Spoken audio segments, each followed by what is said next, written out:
ፒኦቪ ዩር ዴቲንግ በጣም የተመታ ሰው ፓርት 2 ሺቲ በበረባሶ ለብሰሽ ትመጫለሽ? የኔ ያክል አመዳም ነኝ እንዴ? አጭር ቀሚስ ምናምን እንኳን ቢቀር የሆነ ቱታ ነገር እንኳን ለብሰሽ አመጪ። ሰውዬ ቂጡ ያልተቀደደ አንድ ሺቲ ነበረኝ፣ እሱን ገርግጄልህ መጣሁ። ከዚህ በላይ ምን ትፈልጋለህ? ረንቅ ሌሎቹ ተቀደዋል። አቦራብ ሊደፋኝ ነው። ምግብ አናሰው። ለምንድን ነው የምትጮይው? ምን ልታዘዝ?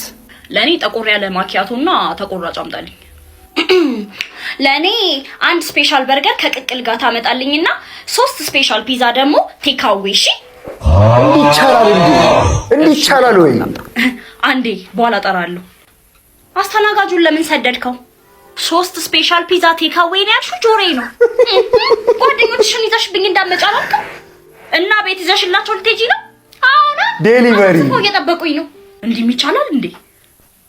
እኔም እኮ ያልኩት ነው። ራስሽ ለመክፈል ወስነሻል ማለት ነው። ማ እኔ ዱምቡሎ አልያዝኩም። መመለሻ ትራንስፖርት ራሱ አንተ ነህ የምከፍለው ብዬ ምንም ሳልይዝ ነው የወጣሁት። እቃ ታጥቢያለሽ? ያስቀሩኝ ተመካክረው ነው አይላኩሽ ጓደኞች። ሲጀመር የት ሀገር ነው በርገር ከቅቅል ጋር የሚታዘዘው? እና በርገሩን በምን አባክ ላወራርድልክ ነው? አንተ ጅብ ብቻውን ውስጧ ስኳር ያለበት ጅብ ውጣለች እንጂ እንዴት ነው እንደዚህ የሚታዘዘው?